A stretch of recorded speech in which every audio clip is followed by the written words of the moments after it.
sai không?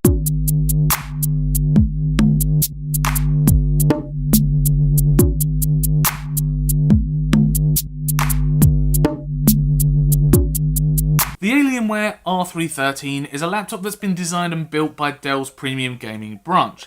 It's a small 13-inch gaming machine that can go toe-to-toe with the likes of the Razer Blade, and it can actually do a pretty good job in playing 1080p on AAA titles. So all versions of the Dell R3 come in exactly the same chassis, they have the same touchpad at the front, and they have the same amazing keyboards. Even the ports down the left and right hand sides and across the back are exactly the same too. Now they do start at £1,249 for an entry level specification, but they can go up to £1,849 for a top spec machine depending on your usage and what you're actually needing the laptop for. So if you want to take a look at the laptop itself, the first thing that I noticed about this Alienware machine is the fact that it is very, very heavy. I mean, this whole entire thing is actually made out of metal, and it actually is a lot heavier than other competitors from the likes of Razer or even Gigabyte's 13-inch gaming laptop, for example. So this all-metal chassis is pretty much a chunk, and you will notice it if you are going to be carrying it around with you, whether that's in your hands or even in like a laptop backpack, for example. But saying that, the whole laptop does feel incredibly premium, and it will probably survive a couple of knocks here and there if you are going to be carrying it around with you. Everything here is covered in a matte finish as well, so it can be very prone to fingerprints, especially on the inside. Not so much on this metal back here, this doesn't pick up fingerprints very much, and a quick wipe away for any fingerprints that do appear is easily enough with some kind of microfiber cloth, for example. Now, a nice touch that I think is this little Alienware logo on the centre of the lid of the laptop that actually glows blue when the laptop is turned on. I just think that's quite a neat, I think it's just a nice feature that adds to the kind of overall modern aesthetic of this laptop. So Dell, I think, have done a really good job in including some really usable ports on this machine. There are two USB 3s, there's one USB Type-C connection down the side.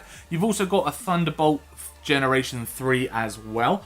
On the back you can find a HDMI and also a display port to connect to external displays. And one port that really did confuse me, I've not seen it on a laptop before, is the Alienware graphics amplifier port for external graphics amplifiers, really. I had to do a bit of research online. There currently I found them at $200 there or thereabouts. And really what it does, it just boosts the graphical performance of this laptop. It's a bit of a bulky kit to be carrying around with you, but if you have got this on your desk, and I think that Dell have designed it to go on people's desks in some way because of its weight, but if you've got it on your desk, then it's just a straight cable into the back of the machine that then will just boost any kind of graphical performance that you need to get out of it, so games and things like 3D rendering, for example. So the biggest problem I found with the ports is the fact that you've got the display ports, Ethernet and charging all down the back of the machine. I would have preferred them to be down the sides, but the good news is that you have got the USB ports down both sides, and you can also find the microphone input and the jack input on the sides as well.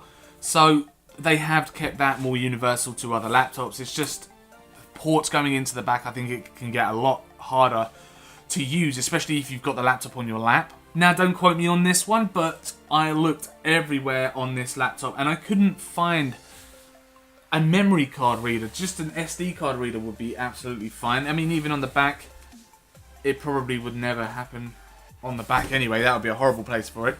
But even down the front, I couldn't see a memory card reader. And this laptop is really powerful, and definitely powerful enough to use programs like Photoshop or Lightroom, for example, for editing photos. But there wasn't a memory card reader on there, which, I don't know, I think is a missed trick, to be honest with you. Dell should definitely have put one on there, but as I say, don't quote me.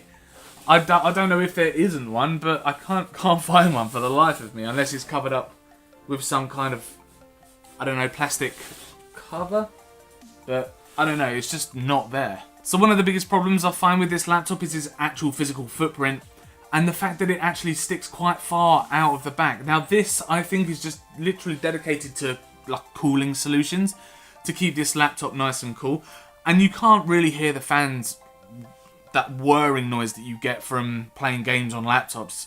But when you've got laptops like the Razer Blade on the market, for example, that just has this really sleek feel, having this chunky back to the actual laptop just I don't know, it's just such a downfall in design. And even when you're carrying it around in a bag, you can't actually go for something like a 13-inch laptop bag or a laptop case because of this chunky rear at the back. So do bear that in mind as well, that you're going to have a bigger bag to compensate for the extra space in the back, because the 13-inch screen is literally ends here. So that's the 13-inch plus an extra couple of inches on the back as well. So do bear that in mind when you are shopping around for a bag for this laptop. So one feature I'm actually glad that they kept is their Tat-X keyboard. Now, it's actually a very, very nice keyboard to use. It's very robust, and there's actually a steel plate underneath the actual keyboard to stop any kind of flex being from heavy typing when you're pushing down on the keys. And I think it just adds that extra survivability to the actual keyboard itself. And it's very, very nice to type on and very nice to sort of navigate on. And even the touchpad itself that glows, sort of has like a blue backlight on it. I think it's very, again, it looks very stylish, but it also reacts quite well to your finger as well. Now, you're not going to be able to play any kind of games on here, and I would always recommend having some kind of external wireless mouse, even if it's just one of those small ones that you can fit inside of a bag rather than a full-size gaming mouse. But having that external mouse for games is always going to be beneficial over than using the trackpad. But general browsing on the laptop and also surfing the internet as well, it works very, very well. So a nice benefit to the actual laptop, if you didn't like the blue shiny colours, is the fact that it's got an RGB colour picker inside. Now, you can only pick a single solid colour. You cannot have like the Razer Chroma kind of going through each and every colour across the RGB spectrum from fade in, fade outs, that kind of thing. It is just one solid colour. But if blue isn't your thing, I think the blue looks quite nice, but you could go for Alienware's more kind of green brand colour kind of thing that you could pick. But it's a nice feature that's there if you want to change the colour. So as I said, each model that you can get with this laptop comes with a different spec. Now, this laptop model here that we tested has a 2560 by 1440 Quad HD screen. I've got to get that right because that's important. This is the only model that comes with that resolution on the screen, which looks absolutely wonderful, and everything is really, really sharp. Now, what's really nice about the screen is the color reproduction. The black colors are extremely deep, which makes every other color look a lot more vivid and a lot more sharp. So when you're on Netflix or YouTube or Amazon Prime, or you're streaming a movie from your home network, for example, over your home network, everything looks really sharp and really colourful, and it's probably one of the best screens that I've tested on a laptop at the moment. So inside this laptop is an Intel i7-7700HQ processor with 16GB of RAM clocked at 24 MHz. Now, Dell being Dell, they offer this laptop at a number of tiers. This is the actual 1849 model, and what really separates this between the older models is its RAM and also the graphics card as well. This is the only model that comes with a GTX 1060 graphics card. Now, the rest of the laptops, I believe, come with a 1050 and also 1050 Ti's. So with a cheaper price, you are getting the lesser graphics card, but again, it's depending on what you need the laptop for. If you don't need the 1060 graphics, you can save money by going for one of the cheaper models. But if you are going to be playing games on here, then I would definitely go for one of these. What I will do as well is we ran our PC Mark 10 and also Firestrike benchmarks on here, so I will put them on the screen now for you so you can see the figures that we got.